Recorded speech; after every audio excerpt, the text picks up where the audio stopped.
Hi guys, saya Gary daripada Jusian Motor. Hari ini kita nak review sebuah model baru daripada brand Suzuki V-Strom 800 AI. AI ni model baru, dia pakai sport rim. So lebih sesuai untuk orang yang touring, pakai kerja ataupun jalan jauh sebab dia pakai sport rim. Sesuai untuk long distance. Alright, harga jualan motor baru 54,800. Minimum deposit, serenaya deposit kosong pun boleh apply. Bulanan 800 lebih 7 tahun. So motor kita tengok video kita sampai habis, kita tunjuk apa yang spek latang dengan motor. Alright. So jom kita tengok yang lepas sekali dulu. Motor latang dengan windshield yang sangat besar dan cantik. Kemudian dia boleh adjust lubang dia punya windshield ada lubang, boleh adjust bagi tinggi sikit. Tapi pakai skru lah. Kena pakai skru. Lampu nampak kecil tapi dia terang. Dia LED. Sinar pun LED. Alright. Warna terbaru register, warna canny red terbaru punya warna. Showa punya USD fork. Okey, pakai USD fork Showa.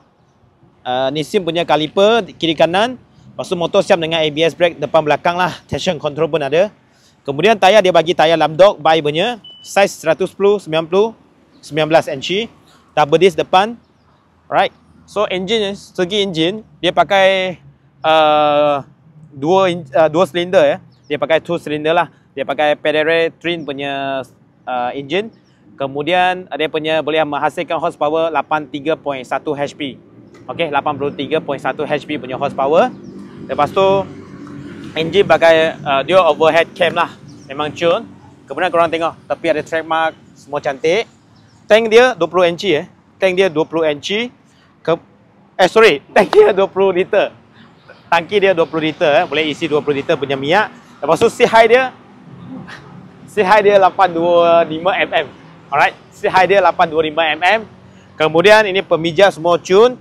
Suspension belakang pun adjustable, boleh bagi soft ataupun hard. Kemudian berat motor berapa? Berat dia 223 kg. 223 kg. So saiz tayar belakang pula 150 70 17, pakai ABS juga belakang. Okey, lampu semua LED, brake dah ada, pasang box saja. Okey, bercun lagi. Ada siap dengan QS system. Ada crash shifter lagi. Kita tengok panel meter pula. Tengok button dulu. Ini on, ini off, on, starter, double signal. Bahagian sini boleh select untuk meter punya mode. Lampu dekat atas. Okey, boom. Ini signal. Ini horn motor upstream. Okey. Alright, lepas tu meter TFT.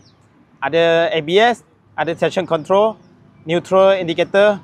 Kemudian ABS selection 2, SDMS boleh select sampai mode C.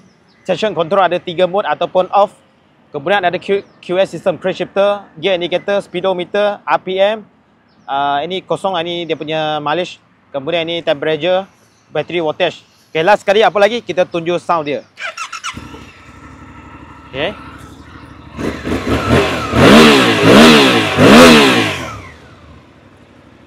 Alright, so memang cun. So kita ada motor ni register, boleh jumpa kita untuk maklumat yang lebih lanjut. Harga motor 54,800. So yang tengok video kita, tolong like, tolong komen, tolong share. See you next video. Bye.